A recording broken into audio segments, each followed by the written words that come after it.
Should reader interest determine what you write? As I work on my novel that begins back in the 1960s and is set in New York City, I ask myself this question. Should I pay attention to what readers like? Because one of the things that I realize is that it's, even though the 1960s is not that far away, that far back, there is a historical aspect to this novel. And do readers of today want to read books that are historicals? We're going to talk today about whether you should be making yourself happy or your readers happy with the story that you plan to write.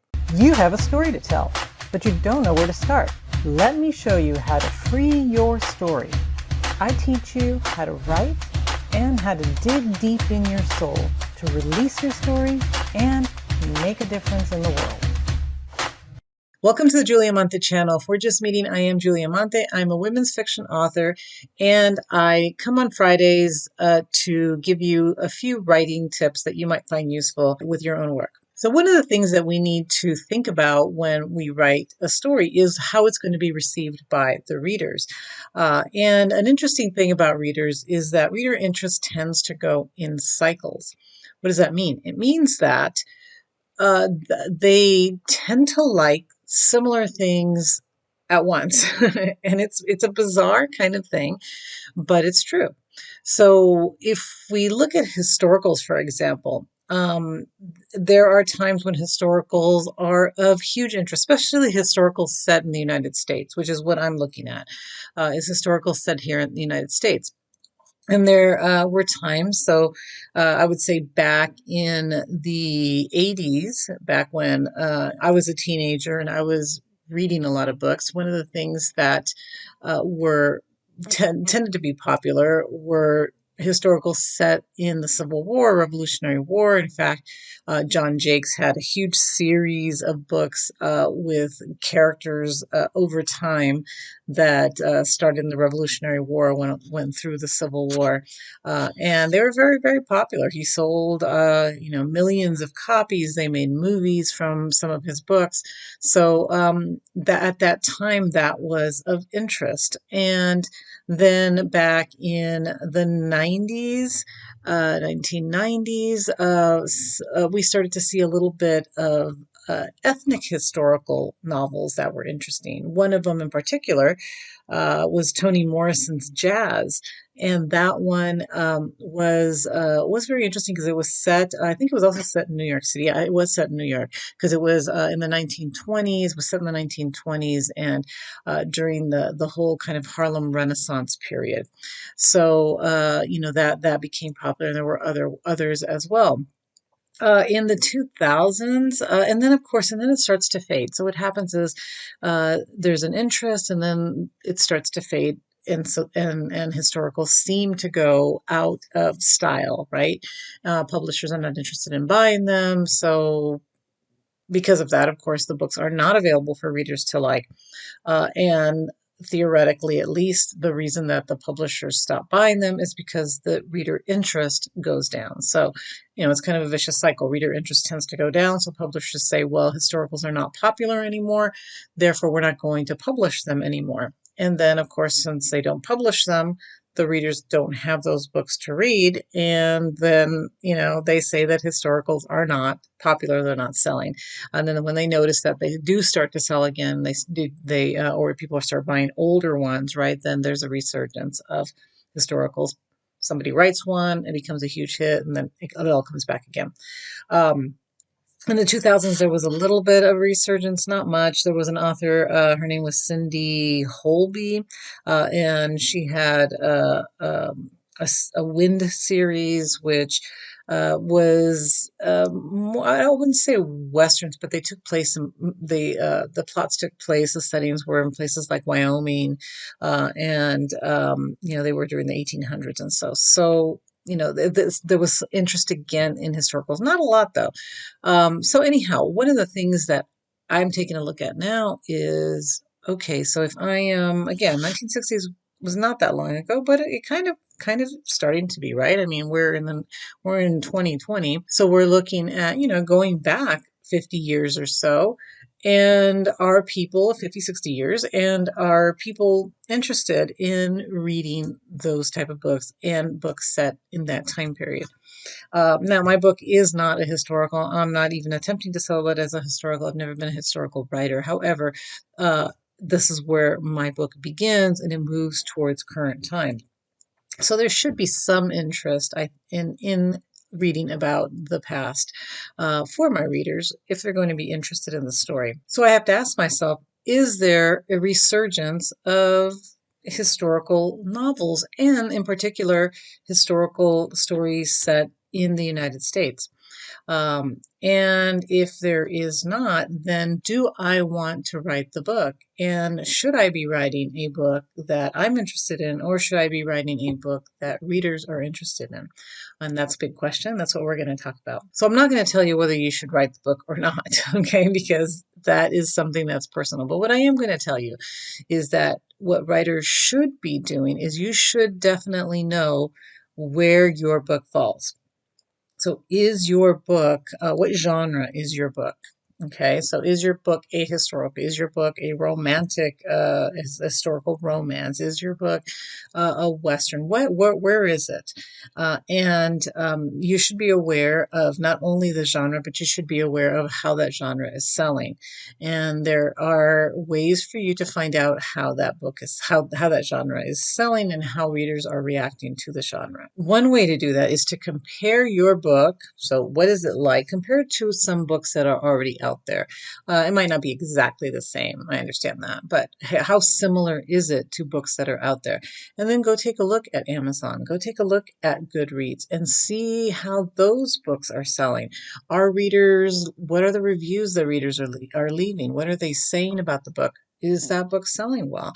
And that gives you an idea of how your book may perform. Again, it's not going to be identical to some other book, but it can be similar enough that you can get an idea of how that book is doing. And is that a book that is selling now, or was it a book that sold 10 years ago? Okay, so that's important for you to look at too, that the books that it may be a book that was written a long time ago, and all of a sudden it's really selling well now.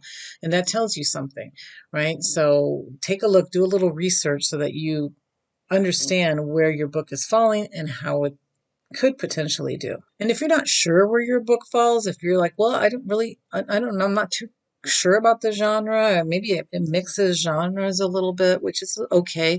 But, go to the bookstore, walk the shelves, see where you think your book would be shelved, because that's one of the things we have to decide is where would it be? Or go to Amazon's, right? It groups books by different genres, and you can go in there and say, and Amazon breaks it down to very, very detailed genres. So it's not just romance, it's going to be all kinds of, different romances. So you should be able to find a place and say, okay, my book is mostly this. Yes, it does cross genres, but it's mostly this. So it could be fantasy and romance and historical, and it could be a variety of things, but where exactly do you think your book would be shelved? And that's where you need to look. Another thing that we want to be aware of is just the general atmosphere of our life and our world, because books become popular for reasons that sometimes baffle me. Like, I don't really understand what sets it off. Okay, so for a while, for example, vampire books were selling. So any book that had a vampire in a vampire story was very popular. What set it off? Well, who knows? But we do know that Interview with a Vampire was released, and after that, a lot of other people were writing those books, and they ended up selling well because one book sold well. The ones that were again similar or had similar plot lines also ended up selling well. And same thing happened with 50 Shades of Grey, which was more of an erotic romance, and all of a sudden, erotic romances became popular. Why? Because this book sold well. But I think it's deeper than that. And it really just depends on how much research you want to do. But, looking at, why was that book popular during that time period? What was it that caused people to want to read those type of books? And, it depends on, again, how much research you want to do, or if you just want to say, well, this was a trend then. It's hard to know what the trend is going to be now, or 2 years from now or three. It's really hard to determine that. But if you look at the world around you and say, okay, well, based on what's happening. For example, in the 80s, there were a lot of Russian spy novels. I remember actually being in college, uh, uh, trying to decide what my major was going to be, wanting to be a writer, having counselors kind of direct me in another direction. But I was taking some creative writing classes, and one of the assignments that a professor gave was go to a bookstore and do what I'm telling you to do, right? Just go and look at what's on the shelf, what is selling. And there were a lot of Russian spy novels. Well, why? Well, because this was the late 80s.